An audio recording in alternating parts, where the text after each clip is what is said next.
깊이 있는 시선으로 오늘을 바라보는 뉴스 퍼레이드 문을 엽니다. 오늘의 주요 뉴스 보시겠습니다. 6호 태풍 카눈이 북상하면서 제주를 시작으로 전국이 태풍 영향권에 들겠습니다.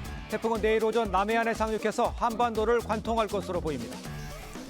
이재명 대표를 겨냥한 테러 협박 이메일이 접수돼 국회가 보안 강화에 나섰습니다. 경찰은 협박 이메일에 대한 수사에 나섰습니다. 민주당이 일본 원전 오염수 관련 간담회에 초등학생 어린이를 아동활동가란 이름으로 참여시켜 논란입니다. 국민의힘은 아이들을 선동도구로 이용하는 것이냐면서 비판했습니다. BTS를 잼버리 콘서트에 차출하는 문제를 놓고 공방이 뜨겁습니다. BTS 출연이 큰 선물이 될 것이라는 의견과 방패막이냐는 비판이 맞서고 있습니다. 네, 저희는 잠시 뒤에 돌아오겠습니다.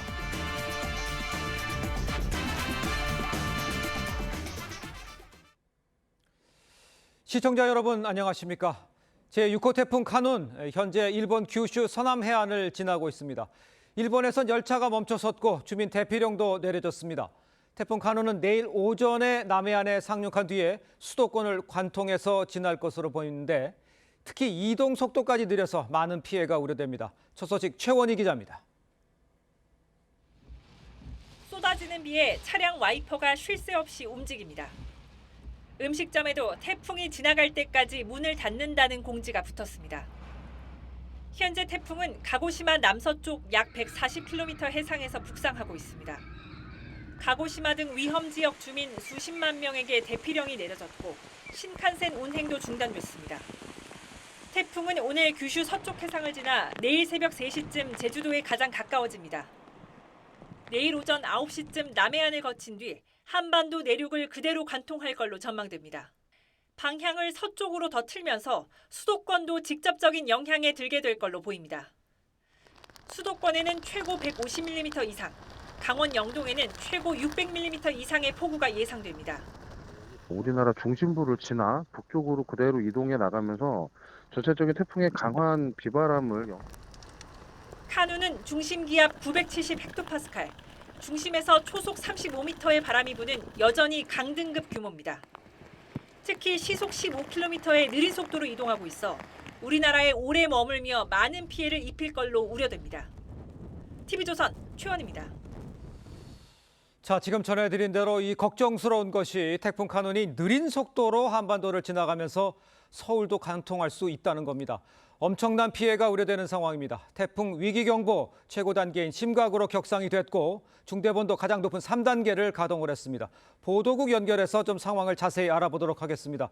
신경희 기자. 네, 보도국입니다. 자, 가장 먼저 비상이 걸린 지역이 제주와 부산입니까? 네, 현재 부산 항만 운영이 중단됐고 1000톤 이상 선박은 진해만 등으로 피항했습니다. 제주로 가는 여객선 운항 역시 전면 통제됐습니다. 대한항공은 제주항공편 50편을 사전 결항시켰습니다. 강풍 반경이 350km에 달하는 태풍 카눈이 한반도에 직접 상륙하는 건 내일 새벽입니다. 통영과 청주, 서울을 거쳐 모레 평양으로 빠져나가는 경로인데 강풍 반경이 넓은 만큼 한반도 전체가 비바람 영향권에 들 것으로 보입니다. 정부는 태풍 위기경보를 경계에서 최고 수준인 심각으로 격상했습니다. 행정안전부는 어제 중대본 3단계를 발령해 대비에 나섰습니다. 지난해 태풍 흰담로로 피해가 컸던 반지하와 지하주차장, 침수 가능성에 촉각을 곤두세우고 있습니다. 산림청은 산사태 위기경보를 경계로 올렸고 국립공원공단은 전국 21개 국립공원의 탐방로를 모두 닫았습니다. 기상청은 전국적으로 강한 비와 바람이 예상됨에 따라 해안가 노을 피해 등 철저한 대비가 필요하다고 당부했습니다. 지금까지 보도국에서 전해드렸습니다. 민주당 이재명 대표를 겨냥한 살해와 폭발물 테러 협박 이메일이 발송돼 경찰이 수사에 나섰습니다. 일본인 이름의 계정으로 2통의 이메일이 보내졌는데 경찰은 이메일의 인터넷 주소를 추적 중입니다. 백대우 기자의 보도입니다. 국회 경호관실이 작성한 문건입니다. 일본인 야마오카 유우아키 명의로 복수의 서울시 공무원들에게 그제 0시 29분쯤 발송된 이메일엔 오늘 오후 3시 34분까지 민주당 이재명 대표를 살해하지 않으면 서울 소재 도서관에 설치한 폭탄을 폭발시킬 것이라는 내용이 담겨 있었습니다. 작성자는 폭탄 설치 범위는 서울 시내도서관 반경 334m 이내라고 적었으나 장소를 특정하진 않았고 서울 여러 곳 특히 지하철에 폭탄을 설치했으니 잘 수색해야 한다고 영어로 적어놓기도 했습니다. 경찰은 어제 오후 4시 45분쯤 이 같은 내용의 112 신고를 접수하고 국회에서 폭발물 탐지 작업을 벌였고 이메일이 발송된 인터넷 주소도 추적 중입니다. 국회 사무처도 이 대표 경호와 CCTV 모니터링 그리고 엑스레이 검색 등을 강화했습니다. 이메일은 일본에 실제로 있는 법률사무소 명의의 계정으로 발송됐는데 일본 변호사회는 조사 결과 해당 변호사는 이메일을 작성한 적이 없다면서 사기 피해에 주의하라고 당부한 것으로 전해졌습니다. 민주당은 이 대표가 경회 경찰 경호는 사양했고 오늘 공개 일정도 예정대로 진행한다고 밝혔습니다. TV조선 백대호입니다. 자, 전해드린 대로 민주당 이재명 대표를 상대로 한 이 테러 협박 이메일 발송이 돼서 지금 경찰이 수사에 나섰습니다. 네, 관련 내용 최진영 변호사, 설주한 변호사와 함께 자세히 짚어보도록 하겠습니다. 안녕하십니까? 네, 안녕하십니까? 자, 일단 앞서 리포트에서도 전해드렸습니다만 이 상황이 어떤 건지 어떻게 전달이 됐는지 좀 설명을 좀 해주세요. 그렇습니다. 국회 사무처와 그 경찰의 보도를 따르면은 네. 이틀 전이죠. 그 8월 7일 새벽 0시 30분쯤 서울시 공무원들에게 이메일이 한 통이 왔다라고 네. 합니다. 이메일 한 통 내용 자체는 예. 이재명 민주당 대표를 살해하라. 그리고 8월 9일 오후 3시 34분까지 살해하지 않으면 시한폭탄을 폭파시키겠다라는 이메일이 있었다고 합니다. 그리고 네. 또 이게 서울시에서 일정 거리 내에 있는 도서관이다라고 얘기를 하지만 그 도서관은 특정하지는 네. 않았습니다. 그런 내용이 있었었는데요. 문제는 그 이메일이 어디서 왔냐라고 봤더니만 네. 일본에 있는 야쿠오 법률사무소라고 하는 실존하는 법률사무소에 실존하는 야마오카 우야키라고 하는 어떤 그 법률사무소의 직원 내지 법조인이 이 시한폭탄을 설치했다라고 지금 적혀 있다라고 했어요. 메일에 그렇게 적혀 이메일에 그렇게 쓰여 그렇습니다. 있다라는 예. 것이기 때문에 네. 결국 외국인인 일본인이 한국인인 야당 대표에 대해서 살해 협박 이메일이 보내와가지고 어제 이 부분에 대해서 이제 경찰과 이 그 국회 사무처가 공조를 해서 이 대표에 대한 어떤 보안을 강화했다라는 지금 소식인 것 같습니다. 그렇군요. 네, 살해 협박, 폭발물 테러 그 이메일이 그런데 서울시 공무원들에게 보내졌거든요. 서울시 공무원들에게 보내진 의미 어떻게 볼 수 있을까요? 일단 뭐 테러 지역을 서울로 한정한 것은 아닌가라는 생각이 듭니다. 물론 이것이 어떤 진실된 것인지 허위의 어떤 뭐 가상적인 협박인지는 모르겠습니다만은 일단은 뭐 국회가 서울에 있고 그렇기 때문에 서울시 공무원들을 상대로 해가지고 예. 했는데 가장 그러면 정보를 얻기 쉬운 것은 어떤 공공기관이거든요. 이메일을 획득할 수 있는 것들은 그랬기 때문에 단순히 뭐 이것이 그냥 뭐 해프닝성으로 넘어갈 수도 있겠지만 실제 네. 정치인들에 대한 테러들이 실제로 발생을 하고 있거든요. 그러니까요. 가장 비근한 예로서는 지난 대선 기간 동안에 송영길 대표에 대한 어떤 테러라든지 이런 부분은 실제적인 물리적 테러가 있기 때문에 네. 그냥 간과할 수는 없을 것이고요. 네. 최대한 수사를 해서 누가 이러한 메일을 보냈는지를 좀 확인은 해봐야 될 것 같습니다. 알겠습니다. 누가 왜 이메일을 왜 보냈는지를 확인해 봐야 된다는 이것도 굉장히 중요한데 그러니까 이제 수사를 하지 않습니까?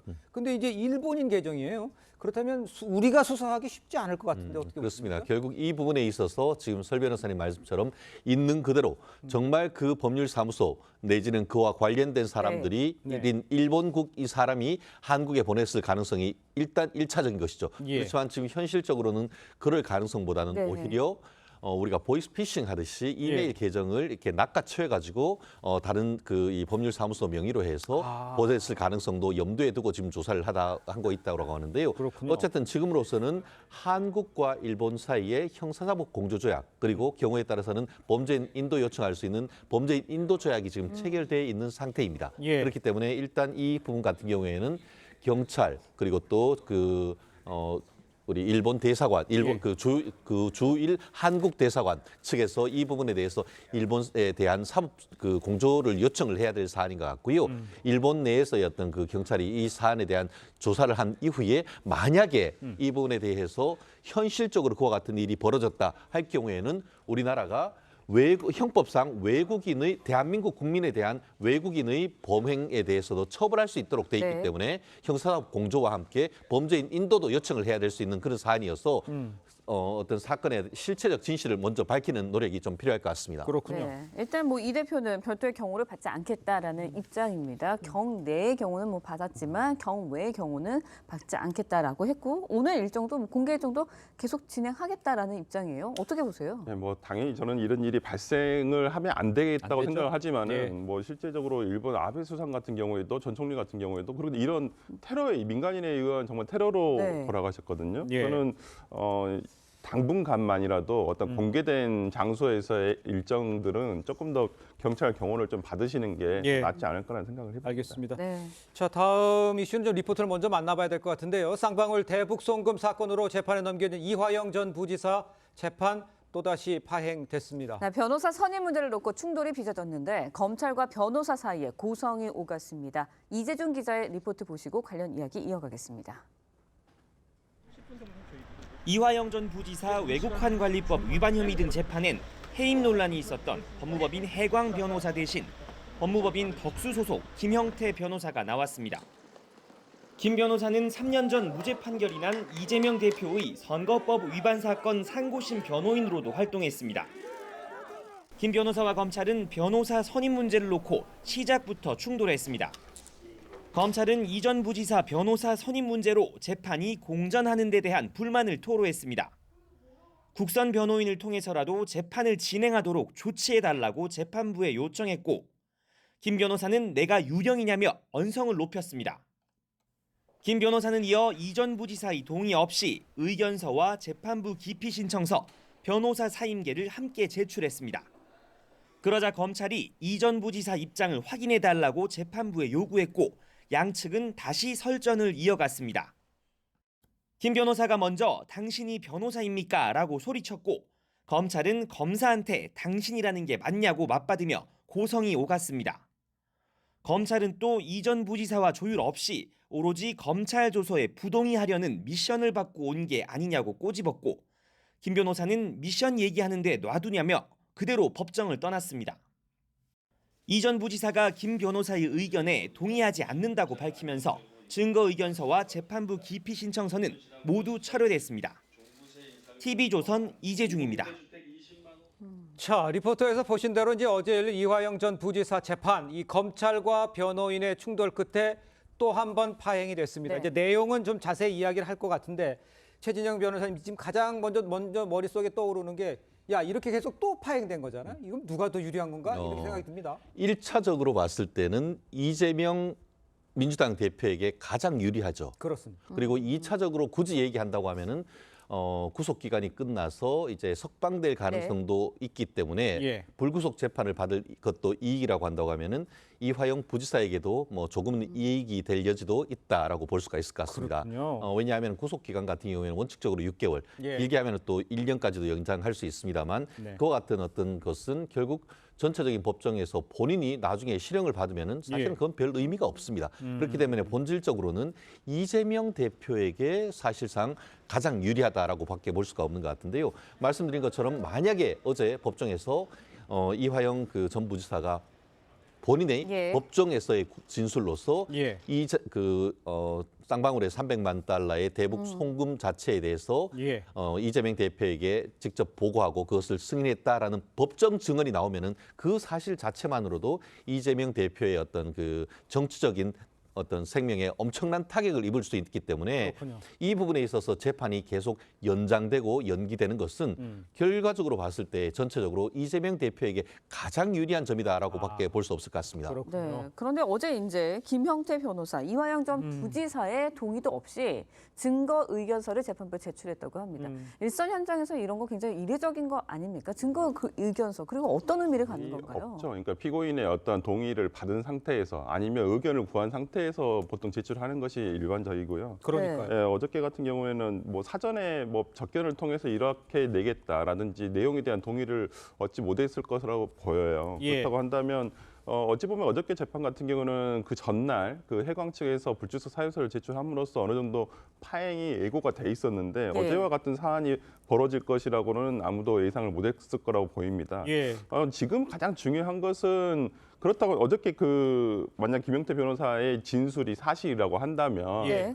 진짜 김성태 김성태 전 회장의 네. 이화영에 대한 회유와 압박이 있었는지 이런 부분에 대해서 누군가로부터 들었다는 거 아니겠습니까? 예. 그러니까 지금 김영태 변호사는 이화영 씨에게 적견을 통해서 들었다라고 얘기를 하고 예. 있습니다만은 그렇다고 한다면 지금 가장 중요한 것은 이화영 본인의 정확한 의사를 밝히는 게 중요할 것 같습니다. 정말 김성태 회장이라든지 검찰로부터의 회유와 압박이 있었는지 아니면 본인이 왜 진술을 바꾸게 됐는지에 대한 것들을 본인이 밝혀야 되는데 지금 보면 각자 다르게 들은 말을 가지고 지금 바깥에서 변호를 한다든지 아니면 그걸 언론에 지금 흘러나오고 있는 상황이기 때문에 예. 그러니까 어떤 이화영 본인의 어떤 의중이 어떤 것인지를 정확하게 모르는 상태에서 서로 얘기를 하고 있거든요. 예. 지금 가장 중요한 것은 이화영 본인의 정확하고 진실된 의사가 어떤 것인지를 본인 스스로 옥중편지 저번에 쓰지 않았습니까? 네. 그런 형식으로서라도 좀 표방해야 되지 않나라는 생각을 해봅니다. 알겠습니다. 네. 시청자 여러분께서 이제 이해를 하셔야 될 게 이화영 부지사가 같이 일하고 싶은 예. 변호사와 또 부인이 이제 한 변호사가 좀 다르고 있다. 두 변호사가 지금 엉켜 있는 상황이라 좀 이야기가 좀 복잡하실 것 같은데 가장 중요한 거 좀 말씀해 주셨습니다만 변호인 조력에 있어서 무엇보다 중요한 게 재판 당사자 그러니까 이화영 전 부지사 의향일 겁니다. 예. 그런데 정작 이화영 부지사 다른 변호인을 원하고 있는 상황이에요. 아까 두 중에 다른 변호사. 그런데 왜 선임을 지금 못하고 있는 겁니까? 그렇습니다. 사실 이 부분은 약간 코미디 같은 사안입니다. 무슨 네. 말씀이냐 하면은 실질적으로 이제 재판이 시작됐을 때는 처음에 이제 그 검사가 기소유지 진술을 합니다. 네. 그리고 그거 나면은 변호인이 그에 대해서 죄를 인정하는지 여부에 대한 의견을 밝히고 그렇게 되면은 재판장님이 뭐라고 묻냐 하면은 피고인에게 변호인 말씀이 맞습니까? 이걸 물어서 실질적으로 피고인의 의견을 묻습니다. 그렇죠. 이번 같은 경우에도 변호인은 검찰에서의 어떤 이화영 전 부지사의 진술 조서에 대해서 부동의를 했지만 실질적으로 지금 변호인 본인한테 물었더니만 나는 그런 적 없다. 부동의하지 않는다. 나는 진술을 그대로 했던 것이다. 라고 얘기를 했단 말이에요. 그게 아하. 진실한 의사인 것이죠. 예. 그렇기 때문에 이런 케이스 같은 경우에는 어제도 이제 검찰에서 김영태 변호사에 대한 징계 절차를 진행하겠다라고 했는데 네. 그 변호사는 본인의 의견이 아니고 변호인의 최대한 이익을 위해서 변호를 해야 되는 겁니다. 그럼에도 불구하고 변호인의 의사와 달리 변호를 예. 계속 이뤄나간다고 하면은 그 자체로서도 변호인 윤리에 어긋날 수가 있다라는 점에서 이 문제는 상당히 심각한 문제다라고 밖에 볼 수 없는 것 같은데요. 예. 사실 왜 그러면은 서범석 변호사, 범법인 해광의 변호사님이 안 나왔냐? 저는 이 부분에 대해서 그 변호사로서 안 나올 수밖에 없었다. 왜냐? 예. 지금 범법인 덕수에서 예. 증거 부동의서를 내면서 뭐라고 했습니까? 이 검찰이 조사할 때 검찰이 회유를 하고 압박을 해서 자백을 했다 이런 식으로 얘기를 하는데 예. 아시다시피 이화영 부지사의 조사를 받을 때 예. 이게 서범석 변호사가 계속 입회를 참여를 했단 말이에요. 예. 그러면서 이제 질문하고 네. 그때 도장까지 찍었는데 만약에 그런 식으로 해서 범법인 덕수 변호사의 말씀대로 한다고 하면은 그러면은 서범석 변호사는 그동안 뭐 했다는 겁니까? 앉아가지고 변호사의 역할을 전혀 못했다는 그런 얘기이기 때문에 예. 그 맥락상 지금 범법인 덕수에서 그런 얘기를 할 경우에는 예. 서 변호사에게는 굉장히 모욕적인 그런 얘기가 될 수밖에 없습니다. 아하. 그런 구도 속에서 서범석 해광 변호사는 나오지 않을 수밖에 없는 그런 아. 상황이 됐던 것이죠. 복잡하네요. 네. 예. 8월 8일 이제 어제 이화영 전 지사 입에서 이제 결정적인 진술이 나올 경우 이재명 대표에게 운명의 날이 될 것이다라는 관측도 많았거든요. 근데 이제 재판이 파행이 되면서 연기가 됐습니다. 어떻게 보시나요? 일단 그러니까 이게 공개된 재판정에서 이화영 피고인의 직접 진술을 통해서 어떤 내용이 나오길 바랬겠지만은 예. 저는 조금 더 시간이 필요하지 않나라는 생각이 듭니다. 어떤 시간을 말하는 재판이 이렇게 파행 절차가 지금 진행이 하나도 안 되고 있어요. 예. 하나도 안 되고 예, 있어요. 하나도 뭐 안 되고 있는 상황이기 때문에 만약에 그 절차까지 가기 위해서는 좀 시간이 더 필요할 것 같고요. 예. 그렇지 않고 예를 들어서 지금까지 예를 들어서 추측을 해보건데 이화영 전 부지사가 검찰에 진술했다는 검찰 예. 진술 조서가 있지 않겠습니까? 예. 그럼 지금 검찰로서는 뭐 지금도 소환을 할 수는 있죠. 조사야 뭐 언제든지 할 수 있는 것이고 꼭 재판 절차에서 이게 공개가 돼야지만 하는 것은 아니기 때문에 예. 그렇지만 그렇지만은 검찰에서도 이런 부분과 관련해서 재판에서 어떤 것들이 이미 뭐 논란이 돼버렸기 때문에 어느 공개가 된 다음에 뭐 소환을 하더라도 뭐 그때 가서 소환을 하지 않을까 싶어서 조금 뭐 이 소환에 대한 어떤 일정 자체는 조금 불투명해진 건 사실입니다. 알겠습니다. 소환이 언제 이루어질지 진짜 예상치 못한 일들이 지금 벌어지고 있기 때문에 좀 저희가 좀 자세히 짚어보도록 하겠습니다. 두 분과는 여기서 인사 나누겠습니다. 고맙습니다. 고맙습니다. 감사합니다. 네, 경기 성남의 샤니빵 공장에서요, 작업자가 기계에 끼어서 심정지에 빠지는 사고가 발생을 했습니다. 네, 해당 공장에서는 지난 10월과 올해 7월에도 안전사고가 발생했습니다. 구자형 기자의 보도입니다. 고용노동부 근로감독관들이 차량을 타고 공장 안으로 들어갑니다. 경기 성남의 샤니 제빵 공장에서 안전사고가 발생했습니다. 반죽 기계에서 일하던 50대 여성 근로자 A씨가 기계에 끼었습니다. 전동식은 아니거든요. 수동식에서 누르면 올려서 붓고 수동으로 누르니까 내려오다가 낀 것 같아요. A씨는 심정지 상태로 병원으로 옮겨졌고 다행히 호흡과 맥박을 회복해 치료를 받고 있습니다. 이곳 공장에서는 지난해 10월과 지난달에도 근로자 손가락 끼임 사고가 발생했습니다. 당시 경찰은 안전조치 의무를 지키지 않은 혐의로 공장 관리 책임자 등 2명을 입건했습니다. SPC그룹 측은 사고 발생 이후 공장 생산 라인을 전면 중단했다고 밝혔습니다. A씨는 2인 1조로 근무한 것으로 알려졌습니다. 경찰은 함께 작업했던 동료들을 소환해 실수로 기계를 작동시켰는지 여부 등을 조사하고 있습니다. 또 공장 관계자를 상대로 안전수칙 준수 여부에 대해 조사할 방침입니다. TV조선 구자영입니다. 잼버리 행사의 대미를 장식할 K-팝 콘서트에 BTS의 출연 여부를 놓고 공방이 뜨겁습니다.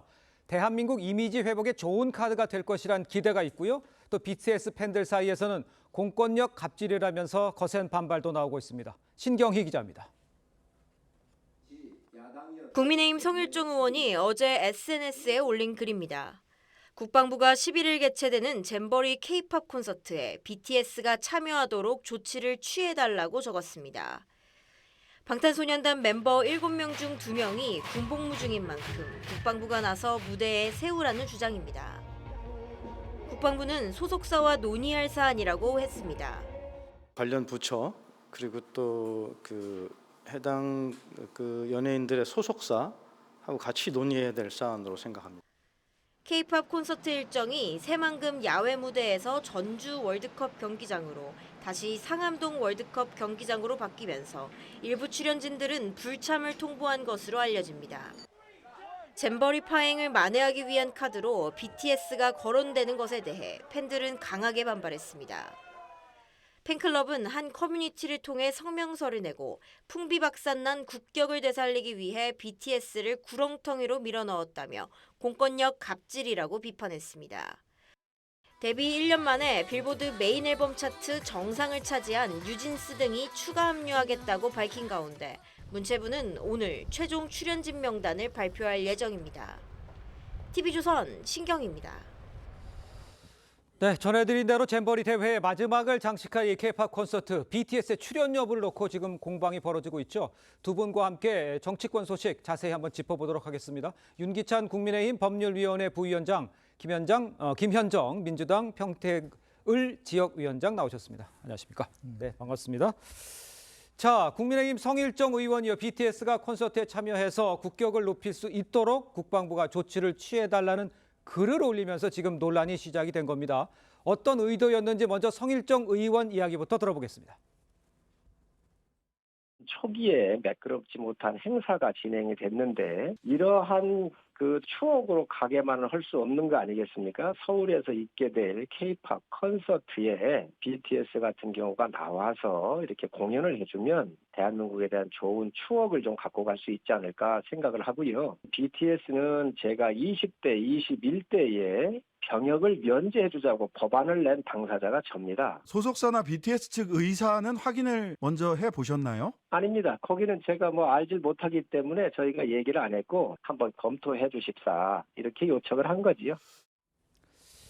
자, 들으신 것처럼 성일정 의원 BTS 측 의사 출연 의사 확인 없이 이제 검토 차원에서 국방부에 출연 요청, 협조 요청했다 이렇게 말을 하고 있습니다. 정치권에서는 이 멤버 2명이 좀 군복무 중이잖아요. BTS 차출 압박하고 나선 거 아니냐 이런 사실 이야기도 나오고 있습니다. 먼저 국민의힘의 입장은 어떤 겁니까? 뭐 당의 입장 김기현 대표가 얘기했듯이 뭐 당 차원에서 얘기된 것은 아니고 네. 그러니까 성일종 의원이 아까 나왔지만 그 BTS에 대해서 굉장히 관심이 많습니다. 특히 병역 의무 관련해서 대종문화예술인도 병역 특례 제도에 포함시키자라고 개정안을 낼 정도로 그래서 아마 본인의 의견을 낸 것 같은데 네. 저것이 SNS로 공개적으로 의견을 내다 보니까 이런 오해가 생긴 것 같고요. 아마 성일종 의원의 얘기는 그런 것 같아요. 이게 BTS가 5명으로 돼 있는데 그렇죠. 그중에 2명이 군대에 지금 입대해 있단 말이죠. 예. 그러니까 만약에 공연을 하게 되면 그 2명이 나와서 같이 완전체로 공연할 수 있도록 해달라. 예. 이런 취지의 아마 이제 공연을 하게 되면 군내에서도 2명을 지원해달라 이런 취지 얘기했던 것 같고요. 예. 공연 자체에 참석해달라라는 압박용으로 했다고 보여지지 않는 것이 군대에 있는 2분만 나와서 공연할 수는 없는 거잖아요. 그렇게는 없죠. 그렇기 예. 때문에 이제 그 소속사와도 협의해야 되고 이런 과정을 거쳐서 공연에 참석하게 되면 네. 군대에서도 협조하는 게 어떻겠냐라는 의견 제시 차원으로 좀 받아들여집니다. 예, 글쎄요. 지금 뭐 어려워진 이 잼버리 때문에 좀 BTS 나와주고 이러면 전 세계 국민들이 좋아하는 BTS니까 도움이 될 것 같다는데 공권력 갑질이다 이렇게 표현하는 건 좀 지나친 건 아닌가 이렇게 생각하는데 어떻게 보십니까? 일단은 이 그 성 의원의 그 의도를 떠나서 네네. 이것이 잼버리 정신에도 좀 반하고요. 그렇습니까? 현실적으로 가능하지도 않은 네. 그런 부적절한 그 말이라고 저는 생각을 하는데요. 예. 벌써 이제 이 성일종 의원이 이제 국방의 의원 아닙니까? 네. 그러니까 국방부 대변인도 벌써 이 발언에 대해서 좀 부담을 느껴서 소속사와 협의하겠다 이렇게 나오고 있는 것 아니겠습니까? 근데 지금 아시겠지만 뭐 그 BTS 같은 경우는 세계에서 빌보드 차트 1위까지 차지했던 가장 아주 인기 있는 가수 그 그룹 아닙니까? 세계적인 그룹이죠. 예, 예.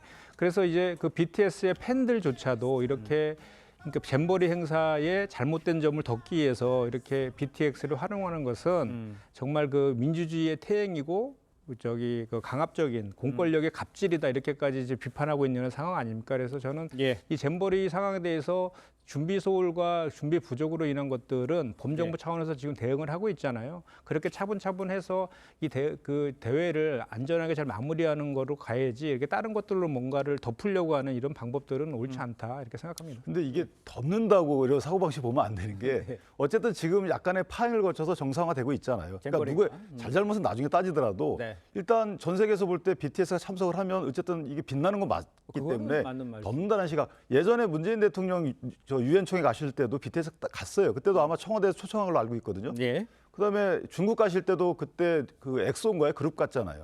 이런 식으로 외교적 활동에 문화가 결부가 되면 더 좋은 성과가 이루어지면 좋은 것이고 다만 이제 BTS 팬들이 얘기하는 것은 만약에 BTS가 출연 여부를 결정할 때 이런 압력성 때문에 좌지우지되면 안 된다. 그런데 탁현민 행정관도 예전에 말했지만 BTS라는 그룹이 뭐 오라고 하면 오고 가라고 하면 가는 이런 그룹이 아니잖아요. 그러니까 그런 거는 예전에 기후에 불과하고 일단은 BTS가 참석할지 여부를 본인들이 결정하는 거죠. 소속사와. 그렇죠. 그러나 참석해서 만약에 대회가 성황리에 끝난다면 지난 그 여름에 있었던 그 10주년 페스타에 75만 명이 왔다는 거 아니겠습니까?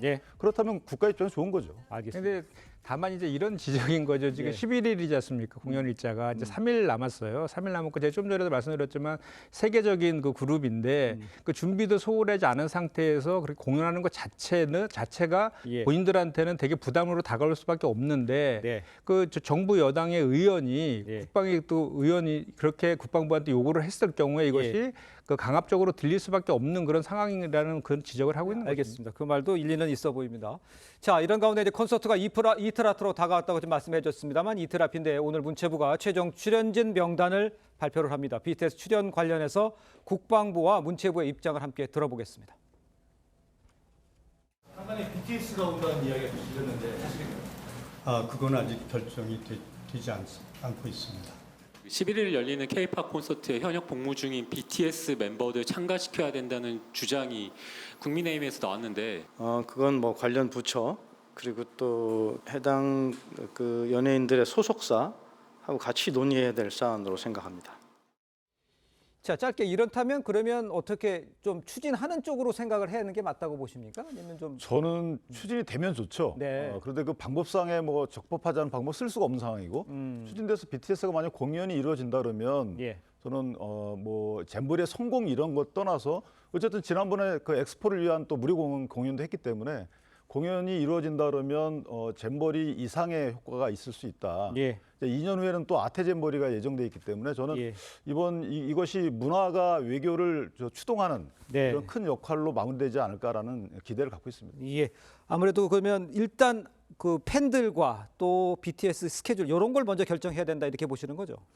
그렇죠. 근데 현실적으로 지금 가능할 것 같지 않다라는 말씀을 좀 드리는 거고, 그리고 또 이제 BTS의 공연이 국격을 이렇게 높아지는 것이냐 반드시 또 이렇게만 볼 수도 없는 것이요. 이미 지금까지 과정들에 대해서 그 뭐 CNN을 비롯해서 외신들은 지금 이 국가적 수치 그리고 소송전으로 비화될 수 있다는 등 하고 또 지금 조직위원회에서 외신들의 그 보도를 좀 통제하고 있는 것들에 대한 비판들이 대단히 많거든요.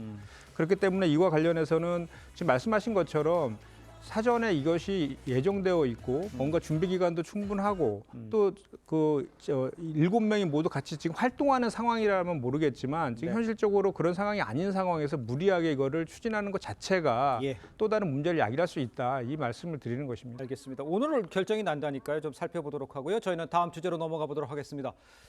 자, 민주당이요. 후쿠시마 오염수 방류를 성토하는 이 간담회 자리에 6살에서 10살 사이의 어린이를 불러서 지금 논란이 되고 있습니다. 영상으로 그 모습을 먼저 보고 이야기를 한번 이어가도록 하겠습니다. 우리 미래 세대 활동가 여러분. 어린아이가 무얼 하냐고 하지 마세요. 내가 제일 싫은 건 우리나라 대통령이 핵 오염수를 바다에 버리는 걸 찬성했다는 거예요.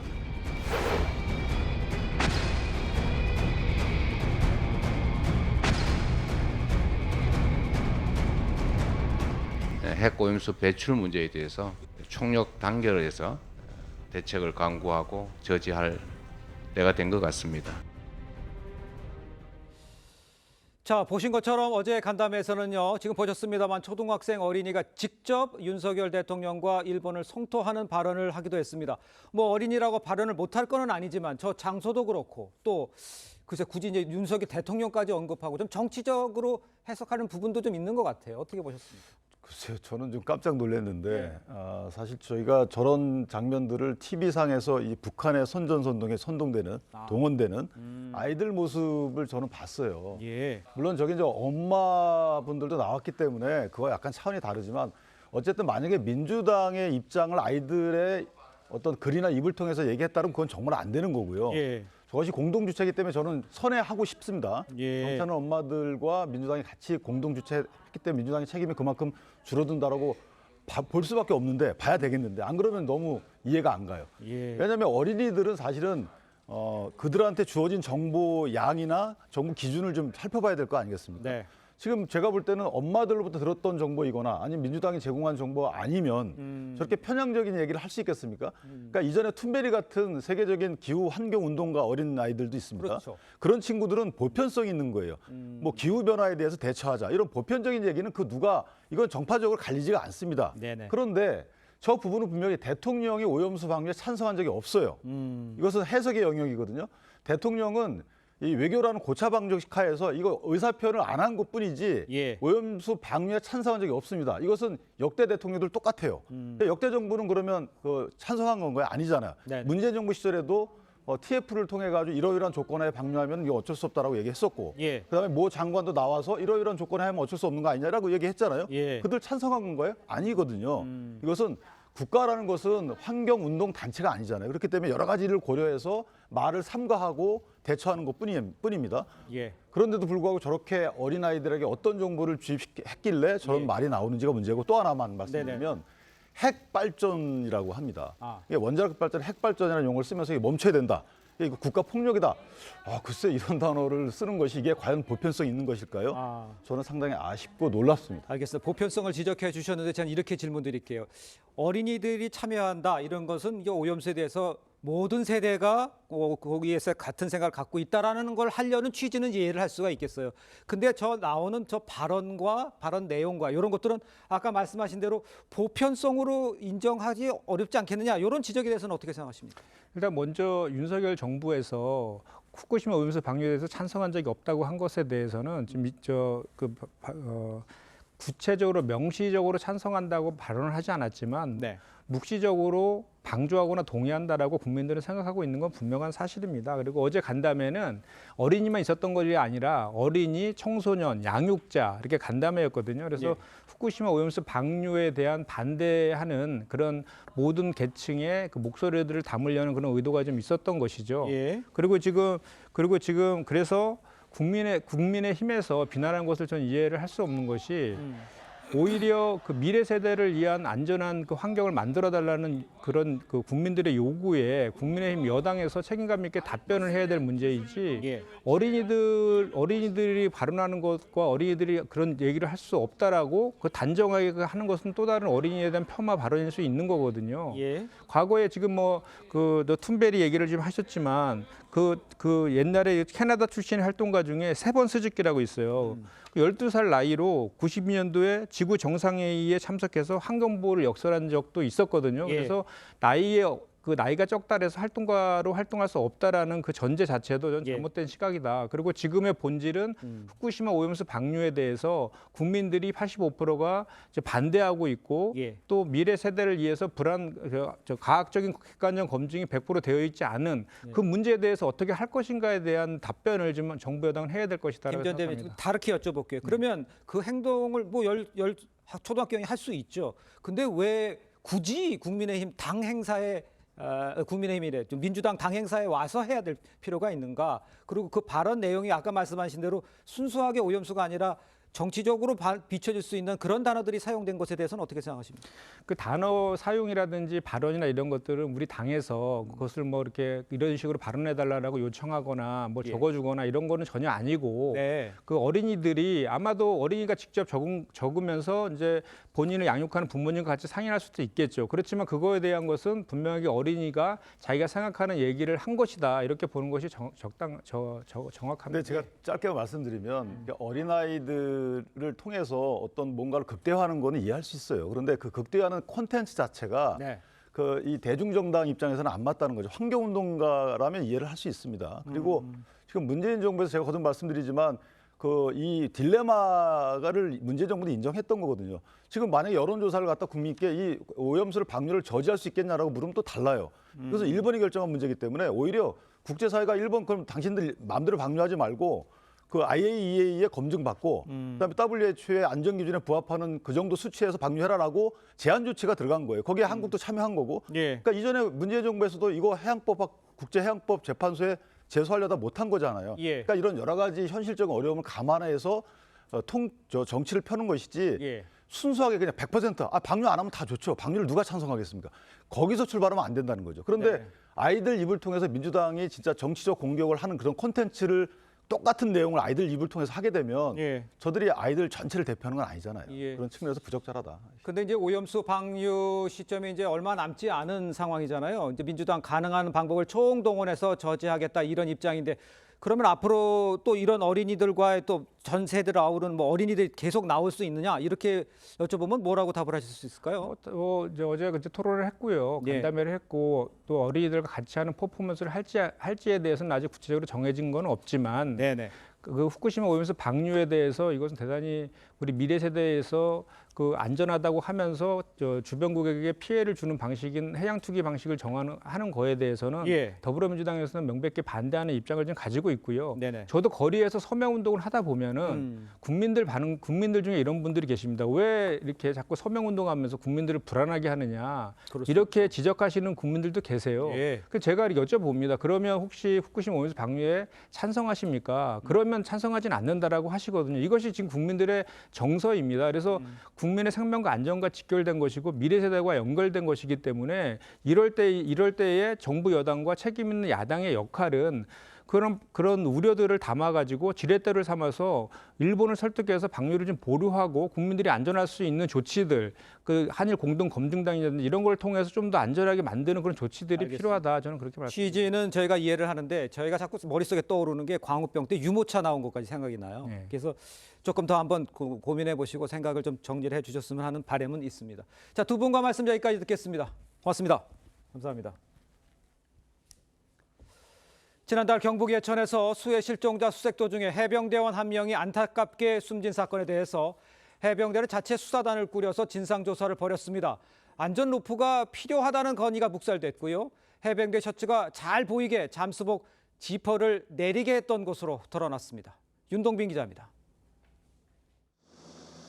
고 최수근 해병대 상병이 실종자 수색 중 숨진 경북 예천군의 내성천은 물살이 세고 바닥 모래층이 갑자기 꺼지는 현상도 있어 현지 주민들도 쉽게 들어가지 못하는 곳이었습니다. 이번 비가 물이 원체 많이 와갖고 유속도 빠르갖고 2, 3m 깎여 내려갔어요. 그 물이 흐른 쪽으로. 당시 현장을 지휘하던 대대장이 장병들이 허리춤 깊이까지 물에 들어가려면 안전 로프가 필요하다고 건의했지만 해병 1사단 지휘부는 이를 묵살한 것으로 조사됐습니다. 또 물속에서 위험한 장화 대신 군화를 신게 하자는 현장 건의도 받아들여지지 않았습니다. 최상병 사망 사건 조사 기록엔 임성근 해병 1사단장이 해병대 티셔츠가 잘 보이게 복장 통일을 강조했다는 증언과 한 여단장이 검은색 잠수복을 입을 땐 붉은 해병대 셔츠와 글씨가 잘 보이도록 지퍼를 내리게 하라고 지시했다는 내용도 담겼습니다. 지퍼를 내리고 잠수할 경우 잠수복이 물살에 부풀려지면서 급류에 휩쓸릴 위험이 큽니다. 해병대 수사단은 임 사단장을 비롯한 8명에 대해 과실치사 혐의가 있다고 보고 조사 결과를 경찰에 넘기려 했는데 국방부는 법리 검토가 더 필요하다며 사건 이첩을 중단시킨 상태입니다. TV조선 윤동빈입니다. 네, 코로나 하루 확진자가 5만 명을 웃돌며 6주 연속 증가세를 보이고 있습니다. 네, 오늘로 예정됐던 방역 완화 발표가 미뤄지면서 안전한 일상 회복은 가을이 돼야 가능할 것으로 보입니다. 고희동 기자의 보도입니다. 코로나19 일평균 확진자가 5만 명을 넘었습니다. 코로나 확진자 수는 6주 연속 늘고 있는데 지난 2일엔 신규 확진자가 6만 4천여 명으로 약 7달 만에 6만 명을 넘기도 했습니다. 방역당국은 이달 중순엔 하루 평균 6만 명, 최대 7만 6천 명까지 코로나 확진자 수가 늘어날 수 있다고 전망했습니다. 독감 유행도 심상치 않은 상황인데 독감 환자도 많이 오지만 코로나도 하루에 한 많을 때는 7, 8명 오거든요. 증상이 비슷해서 여름철 환기 부족과 이동량 증가 등으로 방역 완화 로드맵도 늦춰지게 됐습니다. 마스크 의무 해제 여부는 고위험군 보호를 염두에 두고 심도 있게 검토하여 당초 정부는 현재 2급 감염병인 코로나19를 독감과 같은 4급으로 낮추고 마스크 착용 의무를 해제할 계획이었지만 오늘로 예정됐던 방역 완화 계획 발표를 연기하고 향후 유행 상황을 면밀히 살필 계획입니다. 앞으로 2주간의 확진자 발생 추이가 유행의 가늠자가 될 것이란 전망입니다. TV조선 고희동입니다. 자, 전해드린 대로 코로나 확진자가 늘면서 방역당국이 오늘로 예정돼 있던 방역 완화 계획 발표 연기했습니다. 네, 관련 내용 백순영 가톨릭 의대 명예교수와 함께 자세히 짚어보도록 하겠습니다. 안녕하십니까? 안녕하세요. 네, 안녕하세요. 교수님, 완화 계획이 연기됐다? 그 정도로 심각한 겁니까? 글쎄요, 전체적으로 심각하다기보다 유행 추세가 늘어나고 있다는 건 사실입니다. 네. 지금 보도에서 나온 것처럼 지난 6주간 계속 증가를 했었는데요. 사실 증가율 자체는 좀 감소하고 있습니다. 지난주에 10.7% 증가했는데요. 5만 명, 이번 주 5만 명인데 그 이전 주는 4만 5천 명. 근데 그 이전 주에는 20% 증가했거든요. 그 전 주에는 30% 증가했습니다. 네. 그래서 6주 동안 지금 거의 피크를 그리면서 증가율 자체는 줄어들고 있지만 증가 추세는 유지되고 있기 때문에 이것이 아마 6만 명, 7만 명, 8만 명 이렇게까지 가기는 할 거지만 결국 전에처럼 무슨 10만 명이 넘어가면서 큰 유행이 나타난다든가 혹은 위중증 환자들이 급격히 늘어난다든가 사망자들이 늘어난다든가 하는 것들은 좀 제한적이라고 볼 수가 있습니다. 참고로 7개월 전에 같은 숫자였을 때를 보면은 거의 위중증 환자가 500명 가까이 됐었고요. 사망자도 50명 이상 되었었거든요. 그러니까 상황 자체가 많이 다릅니다.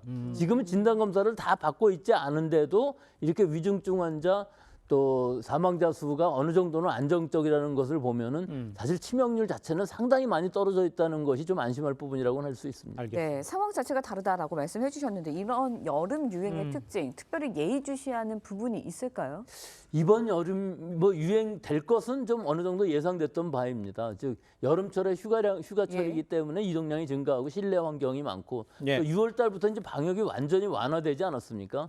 그렇기 때문에 지금 상황에서는 진단을 받는다고 하더라도 격리 의무가 아니라 격리 자율적으로 하는 권고 5일로 예. 되어 있기 때문에 네. 사실 회사 입장에서도 확진된 사람도 출근하는 것을 원하는 경우도 많아서 마스크 출근하고 출근하는 사람들도 많습니다. 예. 네, 그렇기 때문에 지금 상황은 사실은 더 유행할 수 있는 가능성은 굉장히 높은 데 비해서 예. 또 치명률은 상당히 다르고 또 지난 봄이나 지난 겨울에 비해서 이 변이주 자체가 달라졌기 때문에 우세종이 지금 XBB이기 때문에 예, 네네. 면역 회피력이 굉장히 높은 상황입니다. 예, 지금 뭐 오미크론 XBB 이야기를 해주셨습니다만 그러면 다른 변이가 이것도 걱정스러운데 다른 변이 나올 가능성도 있습니까? 예, 다른 변이도 충분히 나올 수 있고요. 예. 이미 미국의 경우에 있어서는 EG5라고 그래서요. 이거는 새로운 에리스라는 별명을 가지고 있는데요. 네. 이미 우세종이 되어 있습니다. 우세종이라는 말은 요 한 종류가 지난주에 17.3%를 유지하고 있는데 이게 단일 변이주로는 최고치를 나타내고 있고 전 세계적으로도 한 40여 개국에서 유행하고 있거든요. 예. 이것이 전파력이 또 빠릅니다. 그런데다가 면역 회피 능력도 분명히 장착을 하고 있기 때문에 빠를 수밖에 없는 것이거든요. 그러니까 지금까지 맞은 예방 주사가 효과가 없고 기 감염된 사람들도 재감염이 되는 상황이기 때문에 예. 이것이 우세종이 되는 것은 뭐 시간 문제라고 할 수가 있겠죠. 그러니까 뭐 우리나라도 모르겠습니다만 뭐 지난 XBB의 경우에 있어서는 미국에서 처음 시작하면서 이게 전 세계적으로 우세종이 된 상황이기 때문에 네. 이 변이주가 우리나라에서 우세종이 되는 것도 뭐 시간 문제일 것으로는 보이지만 치명률은 오히려 약간 떨어지고 있다는 보도가 있기 때문에 예. 아마 그렇게 위험한 상황은 아닐 것으로 봅니다. 알겠습니다. 네, 설상가적으로 최근 들어서 이제 여름 감기까지 유행을 하고 있습니다. 코로나, 여름 감기 같이 유행을 하고 있는데 구별할 수 있는 방법이 있을까요? 이거는 뭐 누가 구별을 하든지 사실은 증상만으로는 구별을 할 수가 없습니다. 그런데 또 이 코로나, 독감 이것뿐만 아니라 예. 대부분의 호흡기 감염증이 올해는 연내 지금 발생하고 있거든요. 이것은 지난 3년 동안 코로나 이외의 다른 바이러스들이 거의 감염이 되지 않았기 때문에 네. 우리 국민들은 자연적인 면역을 얻을 기회가 없었다는 것이죠. 예. 그러니까 이게 3년 동안 누적되어 온 빚을 지금 올해 한 해에 갖고 있는 것이기 때문에 네. 독감뿐만 아니라 대부분의 호흡기 감염증도 계속 유행을 하고 있고 아마 겨울까지 갈 것으로 보입니다. 알겠습니다. 다만 좀 특징이 있는 부분은 독감은 진단을 받는다면은 일반적으로 사용할 수 있는 타미프루라는 아주 탁월한 예. 약이 있는 데 비해서 코로나는 60대 이상이 아니면 치료받을 수 있는 약도 없거든요. 네네. 그래서 일본에서는 지금 시오노기에서 개발한 조코바라는 일반적으로 사용할 수 있는 약을 범용으로 사용하고 있는데 예. 우리나라에서는 일동제약에서 이것을 국내에서 임상 시험을 해갖고 신속으로 받을 수 있는 것을 승인을 긴급 사용 승인을 신청을 했는데 거부당했습니다. 그래서 이것을 정식으로 품목 허가를 신청했는데 아직도 6개월이 지났는데도 그것을 허가를 내고 있지 않거든요. 예. 근데 국내에 코로나 치료제가 지금 한 60만 명분밖에 없습니다. 그래서 시간이 지나면 또 수입을 해야 되는데 팍스로비드 같은 경우는 뭐 1인당 5일 비용이 거의 70만 원 가까이 되거든요. 그래서 과연 이것을 70만 원씩 주고 고령층만 사용을 할 것이냐 예. 아니면 조코바 같은 것들을 승인해서 일반적으로 좀 싸게 사용할 수 있느냐 하는 이 기로에 서 있기는 한데 아직까지는 승인이 나고 있지 않은 상황입니다. 자, 일단 말씀드린 대로 예. 이제 변이는 있을 수 있고 그렇지만 치명률이 낮기 때문에 일단은 좀 편하다 이렇게 볼수 그렇긴 있는 한데 거죠. 예. 치명률이 전체적으로는 지금 0.03%로 독감과 큰 차이가 나지는 않는데 네. 60대 이상으로 갈수록 치명률은 급격히 높습니까? 늘어나거든요. 아, 그래서 그렇죠. 이것이 독감처럼 이렇게 안전하게 예. 지금 우리가 아니다. 일상생활 할 수 있는 상황은 아니라고 볼 수 있습니다. 그럼 언제쯤 우리가 일상으로 회복할 수 있습니까? 일상으로 회복한다는 의미가 뭐 이미 지금도 일상이긴 일상이라고 보는 합니다만 겁니까? 이것이 예. 2급에서 아마 4급으로 될 경우에는 예. 네. 일상으로 돌아가는 것이 더 빨라질 수는 있지만 올 가을이나 될 것으로 예상합니다. 가을쯤 된다. 그렇게 이해를 하도록 하겠습니다. 네. 자, 말씀 여기까지 듣겠습니다. 고맙습니다. 고맙습니다.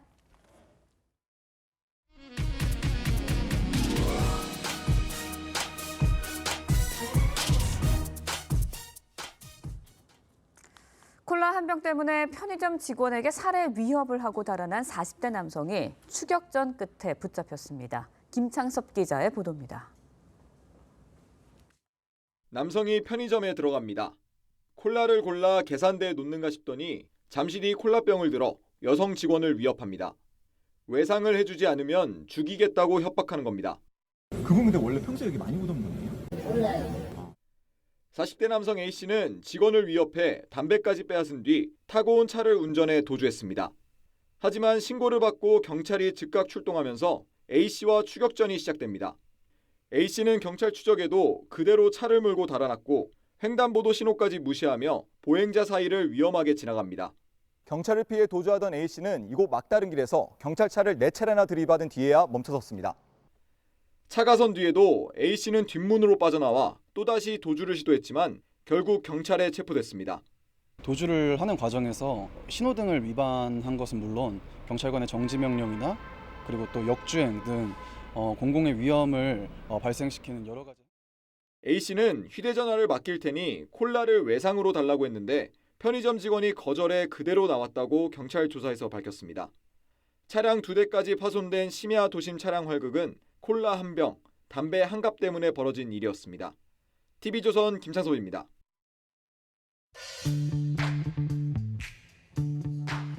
네, 렌즈에 담긴 그 순간 그 의미를 짚어보는 시간이죠. 사진 기자가 선택한 아침의 한 장입니다. 오늘은 조선일보 사진부 이태경 기자와 함께합니다. 안녕하세요. 오늘 아침에 볼 사진 어떤 건가요? 네, 태풍 카눈이 우리나라를 향해 다가오고 있는데요. 네. 태풍에 대비한 우리 주변의 모습 사진으로 만나보겠습니다. 제주에는 일찍부터 거친 파도가 보였습니다. 해수욕장은 입수가 통제됐고요. 부산에는 부산항 오부두에 수백 척의 선박이 대피했습니다. 크레인을 이용해 선박을 육지로 올리는 손길이 바빠집니다. 선박들은 바다가 아닌 도로에 잠시 머물게 됐습니다. 태풍을 대비해 마산 어시장 일대에는 기립식 방조벽을 시험 가동했습니다. 기상청과 국가태풍센터는 태풍의 움직임에 그 어느 때보다 분주하게 움직입니다. 네, 태풍 걱정이 정말 이만저만이 아닌데 태풍을 피해 잼버리 대원들도 대피를 했죠. 네, 어제 오전에 대원들이 대피를 시작했는데요. 네. 156개국 3만 5천여 명을 대피시키기 위해 1천여 대 이상의 버스가 동원됐습니다. 대원들은 떠나기 전 야영지를 정리하고 짐을 옮겨 버스에 싣습니다. 떠나는 버스에서 손을 흔들며 인사를 합니다. 이들은 수도권을 비롯한 8개 시도로 분산돼 이동했는데요. 태풍을 피해 안전한 곳에서 남은 기간 동안 프로그램을 계속하게 됩니다. 네, 모쪼록 잘 대비해서 큰 태풍 피해 없이 지나가길 바랍니다. 지금까지 아침의 한 장이었습니다. 현재 태풍은 일본 가고시마 남서쪽 해상에서 우리나라를 향해 북상하고 있습니다. 내일 오전 남해안에 상륙한 뒤에 그대로 중부 내륙을 지나갈 것으로 보이는데요. 이미 제주와 남해, 동해 먼바다에는 태풍특보가 내려져 있고요. 내일이 되면 특보는 점차 전국으로 확대되겠습니다. 오늘 제주와 남해안을 시작으로 오후에는 충청과 그 밖의 남부지방, 또 밤이 되면 수도권과 강원에 비가 내리기 시작하겠습니다. 모레까지 예상되는 비의 양은 강원 영동에 최대 600mm 이상이 되겠고요. 영남 지역에도 최대 400mm 이상, 그 밖에 전국에 100에서 많게는 300mm 이상의 폭우가 예상됩니다. 특히 오늘 오전부터 내일 사이 강원 영동은 시간당 100mm 이상의 물폭탄이 쏟아질 수 있겠습니다. 바람도 매우 강하게 불 텐데요. 특히 전남 남해안과 영남 해안에 순간 최대 풍속 초속 40m 안팎으로 돌풍이 예상됩니다. 중부지방은 모레 금요일까지 비가 이어지는 곳 있겠고요. 비가 내리면서 폭염특보는 점차 해제되겠습니다. 날씨였습니다. 네, 앞선 대담 진행 중에 김현정 위원장이 언급한 이 후쿠시마 오염수 방류 관련 여론조사, 지난 5월에 환경운동연합이 여론조사 기관 리서치뷰에 의뢰한 여론조사라는 점을 다시 한번 말씀을 드리겠습니다. 네, 수요일 아침 뉴스 퍼레이드 여기서 마칩니다. 네, 저희는 내일 아침 7시 30분에 다시 찾아뵙겠습니다. 시청해주신 여러분 고맙습니다.